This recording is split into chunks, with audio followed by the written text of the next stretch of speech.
Kuna vitu vingi sana ambavyo vinaendelea katika game ya Bongo Flava katika Tanzania, na kumekuwa kuna vitu vingi sana ambavyo vimekuwa vikiendelea kuzungumzwa kutokana na jinsi ambavyo uwekezaji na watu wakifanya uwekezaji alafu mwisho wa siku uwekezaji huo unaishia katikati.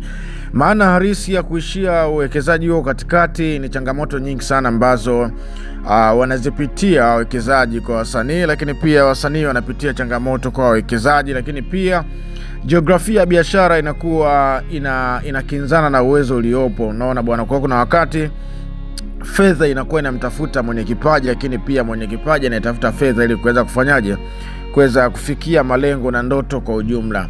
Na maana halisi ya kuanza kuongea na hiki kitu ni kwamba kutokana na P-Jojo pamoja na Chief Godlove, kutokana na jinsi ambavyo sakata lao lilivyokuwa likizidi kuendelea mpaka hivi sasa, kwa jinsi ambavyo sakata lao linazidi kusogea mbele, kumekuwa na vitu vingi sana ambavyo vinavyozungumzwa katika mitandao ya kijamii. Na hii mpya ambayo imetafsirika katika mtandao wa YouTube wa P-Jojo ndicho kitu ambacho kimesababisha nikuletea ama nikusogezea uchambuzi huu wa kina kuhusiana na entertainment of Tanzania au Bongo Flava ya TZ. Basi ngoja nikuambie kitu kimoja, fanya usubscribe. Chini ya video hii hapo kuna neno limeandikwa subscribe. Ukilibonyeza utakuwa ni mmoja kati ya watu ambao mtakuwa mkipokea taarifa zetu kila wakati, mtakuwa mkistream kila aina ya kazi ambazo tutakuwa tunazipandisha hapa. Sasa bila kupoteza wakati, ngoja nikupe taarifa hii hapa. Nasema kwamba mpaka sasa bado mashabiki wa muziki wa Bongo Flava wapo njia panda kuhusu sakata linaloendelea hivi sasa baada ya Chief Godlove kutoa wakala ulioeleza kuwa hafanyi tena kazi na P-Jojo au P-Jojo. Miongoni mwa kitu kilicholeta utata mpaka sasa ni kuhusu video ya wimbo wa Chakacha uliowahi kufanya vizuri mpaka kufikia views milioni 2 ndani ya siku chache tu.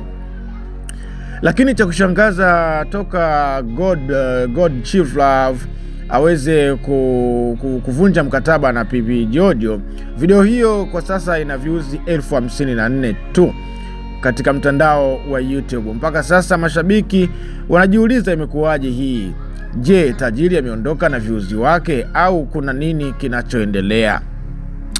Katika hiki ambacho kimeweza kutokea kimetafakarisha kwelikweli, kwa sababu ukitazama ngoma ambayo aliyoifanya P-Jojo ni kweli iliweza kutimiza views milioni 2 kwa siku chache, alafu baadaye kagandia hapo hapo.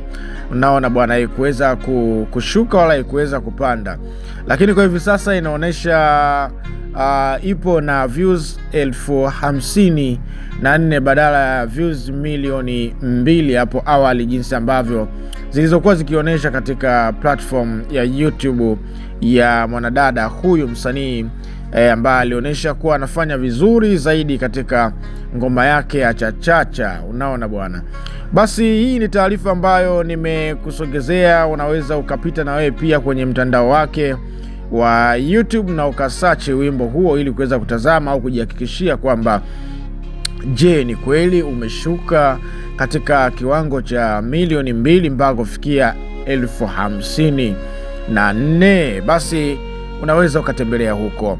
Basi ni kuombe kitu kimoja, kama bado huja subscribe channel hii hapa, fanya usubscribe ili unapata taarifa zetu kila wakati ambao tutakuwa tukipandisha kazi zetu na kwa kwanza kuweza kuona. Lakini kama umependa video hii ama taarifa hii, basi fanya tu kitu kimoja hapo, like, lakini pia share kwa wengine na wao pia waweze kupata taarifa hii hapa. Basi nikushukuru sana kwa your time, hadi wakati mwingine tena. Wakati huu nikutakia wakati mwema. Bye bye.